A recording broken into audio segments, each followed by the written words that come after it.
वंदनीय समस्त श्रद्धेय संत गुरुजन, आदरणीय विद्वज्जन, आदरणीय साध्वी समाज, धर्म प्रेमी सज्जनों, श्रद्धामूर्त देवियों एवं प्रिय बच्चों, दर्द आता नहीं रहने के लिए, बात रह जाती है कहने के लिए। प्यार और पीर दो किनारे हैं, जिंदगी धार है बहने के लिए। वीतराग स्वरूपनिष्ठ परम श्रद्धेय श्री साहिब जी का जीवन से प्रभावित होकर के हम आप सब श्रद्धेय श्री साहिब जी के श्रद्धांजलि में उपस्थित हैं। आदरणीय विद्वज्जन, संत गुरुजन सभी अपने हृदय के पवित्र उद्गार व्यक्त किए। साहिब जी का जीवन केवल कबीर पंथ के लिए नहीं, संपूर्ण मानव जगत के लिए समर्पित था और वे संत जगत के एक अनमोल रत्न थे। सांप्रदायिक सौहार्द इतना भरा हुआ था कि मैं जब साहिब जी के साथ रहता था, साहिब कहते थे और देखता भी था, कभी कोई वैष्णव संत आ जाते थे तो उनको भोग लगाने के लिए साहिब पहले से उनको भंडारी को कह देते थे कि उनको ठाकुर जी के भोग लगाने के लिए प्रसाद दे दिया करो। अपने सिद्धांत में दृढ़ आस्था रखते हुए दूसरे के संप्रदायों के इष्ट देवों का आदर करना, सम्मान करना, ये बहुत बड़ी बात थी। मानवता की साकार मूर्ति थे साहिब जी। किसी भी परंपरा के, हरिद्वार में मैं रहकर देखा, सन्यासी विद्वानों के बीच में सबका आदर करना, सम्मान करना, उनके विचारों को सुनना, शांत चित्त रहना, परिस्थितियां विपरीत होने पर भी ऐसा लगता था कि साहिब जी के संबंध में जैसे कहा गया, विष्णु जी के से भुजग शयनम शांताकारम, उस प्रकार की स्थिति में रहते थे। सत्य के प्रति अनन्य निष्ठा होने के कारण ही बीजक व्याख्या में, कबीर दर्शन में उन्होंने जो कुछ कहा, सत्य के विपरीत जहां जो कुछ देखा, दो टूक की भाषा में साफ शब्दों में निर्णय किया है। यह उनका अप्रतिम साहस था। सत्य के प्रति अनन्य निष्ठा थी। अंधविश्वास और दुराचरण ये जीवन के लिए अभिशाप है। इसका खुल करके साहिब ने निराकरण किया और शाश्वत सत्य और सदाचरण का प्रतिपादन किया। आज इसकी बहुत बड़ी आवश्यकता है। विश्व में अरबों नर नारी हैं।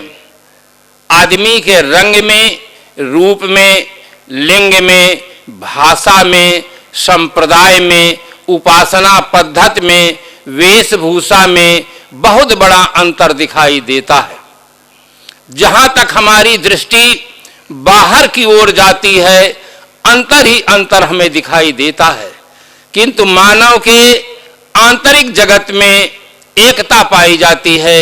इसका सबसे सबल प्रमाण है, विश्व के किसी भी नर नारी से पूछा जाए कि आप अपने जीवन में सुख शांति चाहते हैं या दुख और अशांति, चाहे वो मंदिर वाले हों, चाहे वो मस्जिद वाले हों, चाहे वे गिरजाघर वाले हों, चाहे वे गुरुद्वारा वाले हों, चाहे वे किसी देश के नागरिक हों, चाहे वे किसी संप्रदाय के मानने वाले हों, चाहे जो भाषा बोलने वाले हों, सबके हृदय की मांग एक है, सुख और शांति। सैकड़ों आशिक हैं, दिलाराम सबका एक है, मजहबो मिल्लत जुदा जुदा है, काम सबका एक। श्रद्धेय श्री साहिब जी अपनी लेखनी के द्वारा, वाणी के द्वारा और अपने जीवन के द्वारा सांप्रदायिक सद्भाव का उन्होंने उदाहरण प्रस्तुत किया है। अच्छे अच्छे विद्वान जो बीजक की व्याख्या पढ़े, श्री पंडित साहब रामेश्वरानंद जी 4 विषय के आचार्य थे। जब पढ़े और मैं मिला तो मुस्कुराते हुए उन्होंने कहा कि कि आज तक मैंने जितनी टीकाएं पढ़ी हैं, सबसे अच्छी टीका, समन्वय की टीका श्रद्धेय श्री साहिब जी की है। उन्होंने सांप्रदायिक जगत के जो मान्यताएं हैं, उन मान्यताओं का तो निराकरण किया, किंतु ऐसे शिष्ट शब्दों का प्रयोग किया है जिससे बुद्धिमान व्यक्ति भी सोचने के लिए विवश हो। आज इसकी बहुत बड़ी आवश्यकता है। सबसे बड़ा प्रदूषण आज विचारों का प्रदूषण है। विचारों का प्रदूषण इतना बढ़ गया है कि एक संप्रदाय का व्यक्ति दूसरे संप्रदाय के ग्रंथों को पढ़ना नहीं चाहता, उनकी बातों को सुनना नहीं चाहता है। आज मानव मस्तिष्क में विचारों का प्रदूषण इतना ज्यादा बढ़ गया है कि आज आदमी न खाने योग्य चीजों को खा रहा है, न पीने योग्य चीजों को पी रहा है, न करने योग्य कर्मों को कर रहा है। सांप्रदायिक जगत में इतना विषाक्त वातावरण बन गया है कि एक दूसरे की पूजा आराधना को भी लोग सहन करने के लिए तैयार नहीं है, अपने से भिन्न विचारधारा को सुनने के लिए तैयार नहीं है। किंतु श्रद्धेय श्री साहिब जी की लेखनी इतनी शिष्ट चली कि जिसको पढ़ करके मंदिर वाले, मस्जिद वाले भी एक बार सोचते हैं। मंदिर, मस्जिद, गिरजाघर, गुरुद्वारा उपासना के स्थल हैं। सबके विश्वास एक समान न कभी थे, न हैं, न हो सकते हैं। विश्वास अनेक होते हैं, विवेक एक होता है। विवेक, अंधविश्वास से विवेक की ओर साहिब के ले जाने की जो कला थी वो बहुत प्रशंसनीय थी। पहले उनके मतों का आदर करते हैं, प्रतिपादन करते हैं, फिर धीरे से विवेक की ओर ले जाते हैं। ये उनकी लेखनी की बहुत बड़ी कला थी। भाषा में जो सरलता है, बोधगम्य है, स्पष्टता है, वो भी बहुत ही प्रशंसनीय है। किस प्रकार से ऐसे शब्दों का प्रयोग होता है जिससे दूसरे लोग पढ़ करके भी सोचने के लिए विवश होते हैं। तो इस प्रकार से संप्रदाय जगत में बहुत बड़ा काम साहिब जी ने किया है। अनेक संप्रदाय के ग्रंथों का, मनीषियों का आदर करते हुए, वहां से सार लेते हुए रामायण रहस्य के साहिब जी की बहुत बड़ी देन है रामायण के संबंध में। और इस प्रकार से अभी चलते चलते महाभारत मीमांसा साहिब जी दे गए, और कबीर दर्शन तो साहिब जी का चिंतन पूर्ण ग्रंथ है। इस प्रकार से अपनी कृतियों के द्वारा साहिब जी का नाम सदैव अमर रहेगा। और हमारे समाज के अब बहुत बड़ी देन ये भी है जो हमारे पास संत गुरुजन हैं। आश्रम में जो संत हैं, ब्रह्मचारी हैं, साधक हैं, ये उनकी बहुत बड़ी देन है। खड़सिया के साहिब जी आए थे, हुजूर श्री उदित राम साहिब जी जब चलने लगे, मैं खड़ा था पास में। श्रद्धेय श्री साहिब जी हाथ जोड़ करके खड़े हुए। उन्होंने बहुत ज्यादा श्रद्धा भाव से कहा कि मेरा जीवन तो ईंटा, चूना, सीमेंट, मकान बनाने में बीता, और आपका जीवन आदमी को आदमी बनाने में बीता। सब संतों को देखकर इतने खुश हुए, संतों के व्यवहार से, श्रद्धेय श्री साहिब जी के व्यवहार से इतने प्रसन्न होकर के, गदगद होकर के कहे कि आपका जीवन बहुत सार्थक है। हमारे बीच में साहिब जी की एक बहुत बड़ी देन है कि इस प्रकार से अच्छे लेखक हैं, प्रवक्ता हैं, संत गुण संपन्न, रहनी संपन्न हैं। और एक बहुत बड़ी देन ये ब्रह्मचारिणी समाज की है। नारी जगत के लिए मुझसे एक बार आर्य समाज ने प्रश्न किया कि जिस दृष्टि को लेकर के सदगुरु कबीर साहब ने हिंदू मुस्लिम एकता की बात की, उस दृष्टि से नर नारी की एकता की बात नहीं की। मैंने कहा आप ठीक से बीजक का अध्ययन नहीं किए हैं। संत सम्राट सदगुरु कबीर साहब हिंदू मुस्लिम की एकता की बात नहीं किए हैं, मानव एकता की बात किए हैं। पूरे विश्व में मानव एक समान पैदा होता है, न कोई चोटी रखा करके आता है, न कोई सुन्नत करा करके आता है।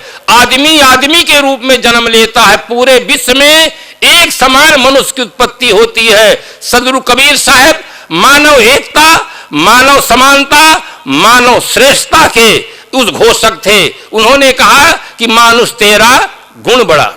मंदिर, मस्जिद, गिरजाघर, गुरुद्वारा, ये जो उपासना के स्थल दिखाई देते हैं, अगर संसार में आदमी नहीं होता तो ये एक भी मंदिर, मस्जिद, गिरजाघर, गुरुद्वारा नहीं होते।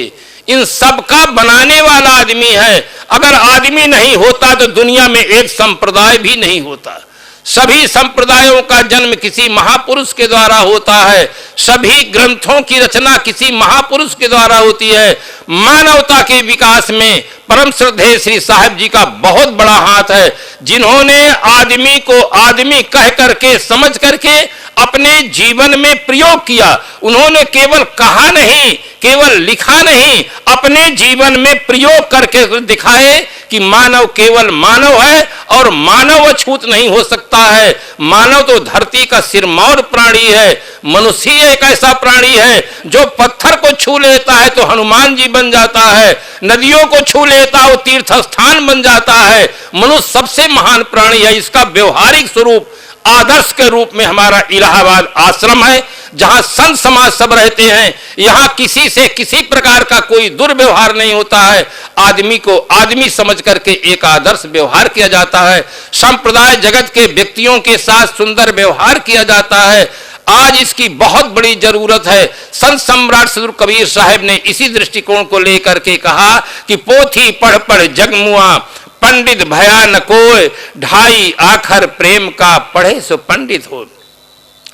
व्यवहारिक जीवन में सबसे बड़ी आवश्यकता प्रेम की है, मानवता की है। आदमी किस सिद्धांत को मानता है? द्वैतवाद को मानता है, अद्वैतवाद को मानता है, विशिष्टाद्वैत को मानता है, इससे कल्याण नहीं होता है। आदमी क्या जानता है और क्या मानता है, इससे ज्यादा महत्वपूर्ण तत्व है क्या करता है। अगर जो करना गलत होगा तो मान्यता के आधार पर कल्याण नहीं होता है। एक आदमी चाहे जो कुछ माने। मुझे एक घटना याद आती है हरिद्वार कुंभ मेला की। जिस समय पर थोड़ा सा आंदोलन चल रहा था, कुछ लोग ये कह रहे थे कि हम जबरदस्ती शास्त्रार्थ करेंगे। थानेदार साहब ने पूछा कि आप क्यों ऐसा करना चाहते हैं? कहे ये ईश्वर को नहीं मानते हैं, इसलिए हम शास्त्रार्थ करना चाहते हैं।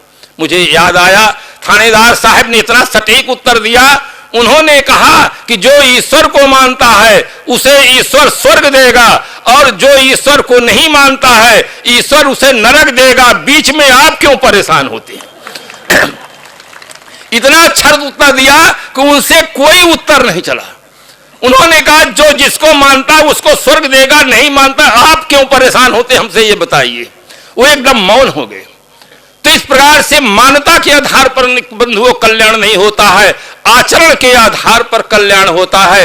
कोई आदमी किसी भी सिद्धांत को मानता है, अगर चोरी हिंसा बलात्कार में पकड़ा जाता है तो उसे जेल जाना होगा, कर्म का फल भोगना होगा। वो ये नहीं कह सकता है कि मैं मंदिर का पुजारी हूं, मस्जिद का मुल्ला हूं, या किसी का मैं पैगंबर हूं, या मैं कोई विशेष पद पर स्थित हूं। ऐसे कहकर वो कर्म के विधान से छूट नहीं सकता है। इसके लिए सदगुरु श्री अभिलाष साहब जी बीजक में इतना साफ साफ निर्णय किए हैं। मैं तो स्पष्ट कहना चाहता हूं कि कोई आदमी अगर हिंदी भाषा अच्छी तरह से पढ़ ले और निष्पक्ष होकर के चिंतन करे तो सदगुरु कबीर साहब का या सत्य सिद्धांत का उसे यथार्थ बोध हो सकता है, क्योंकि बहुत साफ निर्णय किया गया है। सदगुरु कबीर साहब ने कहा पछा पछी के कारणे सब जग रहा भुलान, निरपक्ष होई के हरि भजे सोई संत सुजान। इस प्रकार से निष्पक्ष होकर के सभी ग्रंथों का चिंतन साहब ने किया है। चाहे आप रामायण रहस्य देख लें, चाहे बुद्ध जी क्या कहते हैं, वेद क्या कहते हैं, कबीर दर्शन देख लें, कहीं किसी प्रकार किसी संप्रदाय का परंपरा का कोई पक्ष नहीं। जितना चिंतन है सत्य के अनुकूल और निष्पक्ष चिंतन है। समग्र मानव जात के लिए एक निर्णय है। विश्व में अरबों नर नारी हैं, सबके पास देखने का साधन एक है, वो है नेत्र। नेत्र के अलावा किसी व्यक्ति के लिए कोई स्पेशल व्यवस्था नहीं है, चाहे वो जिस संप्रदाय का हो, चाहे बहुत बड़ा राजनेता हो या धार्मिक नेता हो या सामान्य नागरिक हो। जो सत्य है वो सबके लिए एक है। इसी तरह का निर्णय, शाश्वत सत्य निर्णय श्रद्धेय श्री साहब जी की कृतियों में मिलता है। इसी से प्रभावित होकर के सभी लोग उनकी कृतियों का आदर करते हैं, गुणगान गाते हैं। ऐसे महापुरुष के प्रति मैं अपने बहुत श्रद्धा भाव से श्रद्धांजलि समर्पित करते हुए अपनी वाणी को विराम देता हूं। साहेब।